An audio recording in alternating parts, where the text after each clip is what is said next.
Assalamualaikum warahmatullahi wabarakatuh. Di sini saya akan menjelaskan mengenai studi independen saya di Infield Learning yang merupakan mitra dari MSIB Kampus Merdeka. Saya menjalani MSIB Batch 5. Izinkan saya untuk memperkenalkan diri saya. Saya Muhammad Askar Rizky dari Teknik Informatika semester 5 dari Rombel TI 02. Saya merupakan mahasiswa MSIB Batch 5 yang menjalani studi independen di Infield Learning selama 20 minggu atau sekitar 6 bulan. Nah, jadi Infinite Learning, divisi multimedia PT Kinema Sistran, atau merupakan anak perusahaan Infinite Studio, berfokus pada pengembangan pelatihan profesional terkait kegiatan Infinite Studios dan meningkatnya permintaan akan talenta terampil di ekosistem Nongsa Digital Park.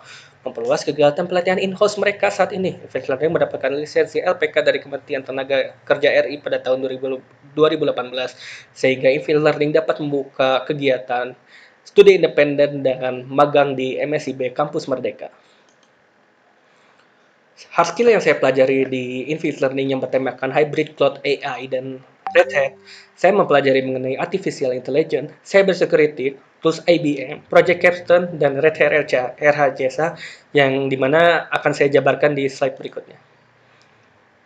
Lalu mengenai Artificial Intelligence, Infinite Learning mematok mahasiswa akan memiliki keterampilan sebagai AI designer untuk merancang chatbot dan virtual assistant dengan menggunakan alat berkembangan berkode rendah atau low end code. Mereka juga dapat berperan sebagai MLOps spesialis, yaitu di bagian machine learning, bekerja sama dengan data scientist untuk menerapkan dan mengelola model machine learning dalam skala perusahaan. Jadi artificial intelligence yang dipelajari dan dipaparkan oleh Infinite Learning kebanyakan berfokus pada skala perusahaan. Nah, jadi ini adalah materi yang saya pelajari, yaitu mengenai NLP, Natural Language Processing, Machine Learning, memahami dampak dan relevansi AI di dunia saat ini, terutama pada bagian bisnis, meningkatkan pengambilan keputusan dengan AI, lalu pemahaman dengan lebih dalam mengenai machine learning dan algoritma yang menggerakkan sistem AI. Nah, ini rata-rata difokuskan ke pemahaman materi mengenai bisnis dan hubungannya dengan AI. Apakah AI tersebut akan menguntungkan perusahaan secara income dengan bantuan AI tersebut, atau apakah perusahaan tersebut bisa mengolah data secara tepat dengan bantuan machine learning dengan bantuan AI tersebut. Lanjut dengan cyber security, Infinite Learning menetapkan supaya mahasiswa akan memperoleh keahlian sebagai security specialist dengan pemahaman mendalam mengenai manajemen ancaman, threat, dan kepercayaan digital dalam ranah keamanan dunia cyber. Mereka akan dilengkapi dengan pengalaman praktis yang memadai untuk mengelola berbagai jenis ancaman keamanan digital, serta membangun kepercayaan digital dalam konteks cyber security. Mahasiswa juga mempelajari mengenai cara melakukan enkripsi data dengan baik sehingga data tersebut aman dari berbagai ancaman. Nah, untuk materi cyber security ini juga rata-rata diterapkan di skala perusahaan. Berikut merupakan materi yang saya pelajari yang diberikan oleh Infinite Learning, yaitu mengenai jenis-jenis ancaman cyber, memahami tools yang digunakan oleh penguji penetrasi seperti CLE jaringan, SSI, NF, Wireshark, lalu memahami penerapan solusi perusahaan keamanan kelas atas seperti IBM Radar, Advisor Watson AI, dan lain-lain. Jadi penerapan solusi itu misal perusahaan ingin mencegah serangan cyber dari penyerang. Nah, jadi mereka menerapkan solusi yang diberikan perusahaan-perusahaan keamanan kelas atas seperti contohnya Kiradar yang dapat kita mendeteksi serangan apa saja yang bisa menyerang sistem keamanan kita. Dilanjutkan, Infinite Learning memberikan tools-tools IBM kepada mahasiswa dan mahasiswa dapat mempraktekannya. Berikut tools-tools yang diberikan dan dipelajari, yaitu Watson X yang dapat digunakan untuk membuat chatbot machine learning serta Jupyter Notebook. Lalu IBM Radar yang digunakan untuk mendeteksi keamanan cyber di suatu perusahaan, dan IBM RPA digunakan sebagai otomatisasi suatu kegiatan yang biasa dilakukan pada komputer dengan bantuan AI. Nah, dilanjut dengan Project Capstone yang diberikan oleh Infinite Learning. Nah, jadi Project Capstone ini merupakan tanggung jawab mahasiswa dalam mengikuti studi independen. Infinite Learning memberikan tiga topik, yaitu mengenai Watson X, IBM Watson X, IBM Security Verify, dan IBM Radar. Nah, jadi untuk materi Watson X ini ada tiga temanya lagi, yaitu pembuatan chatbot dengan Watson, lalu machine learning dengan Watson X, dan Jupyter Notebook dengan bantuan bahasa pemrograman Python dengan toolsnya tetap Watson X. Lalu untuk project yang saya kerjakan, saya menggunakan machine learning dengan memanfaatkan teknologi terkini seperti AutoAI, Explainability, dan Fairness. Watson Machine Learning membantu pengguna menghasilkan model akurat serta dapat dipahami. Nah, Watson Learning juga menyediakan AutoAI sebagai fitur otomatisasi secara signifikan percepat proses pengembangan model dengan mengidentifikasi serta menerapkan konfigurasi terbaik secara otomatis serta memilih algoritma yang paling akurat untuk digunakan. Jadi dengan dataset yang saya gunakan yaitu mengenai data kualitas udara DKI Jakarta 2021.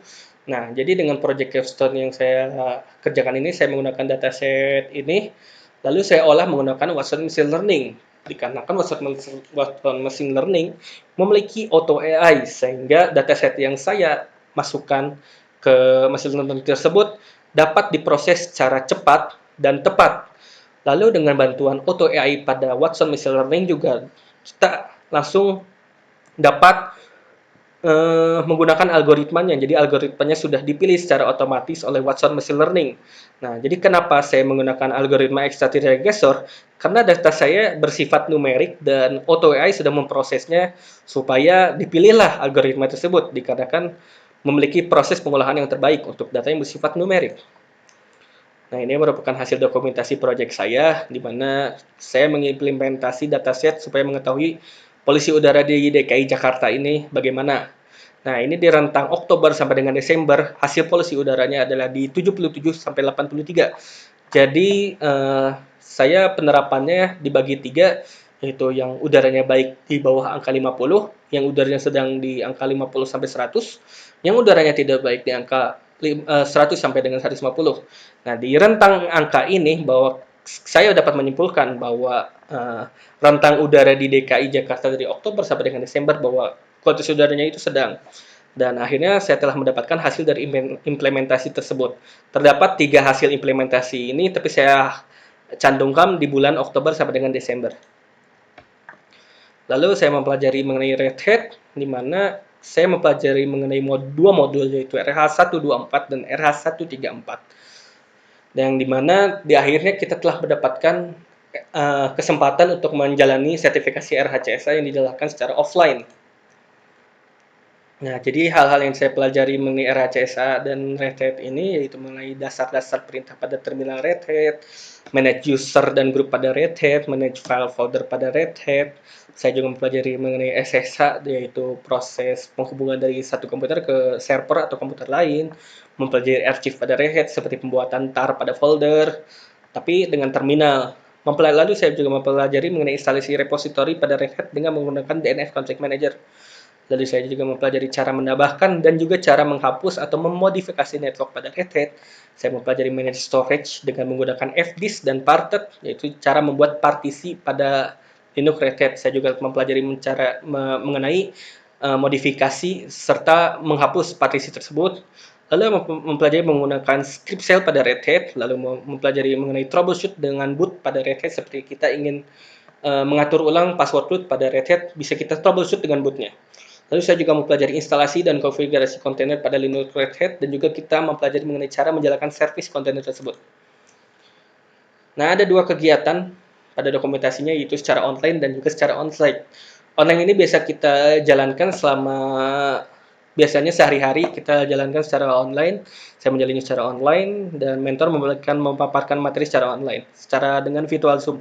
Lalu untuk onsite dikhususkan untuk mahasiswa-mahasiswa yang mengikuti sertifikasi RHCSA yang telah dipilih, lalu mahasiswa tersebut telah dipilih universitas untuk menjalani sertifikasi tersebut, yaitu universitas yang dekat dengan domisili mahasiswa yang ada di sertifikasi tersebut. Nah, di sini saya dipilih di UPI untuk menjalani sertifikasi RHCSA.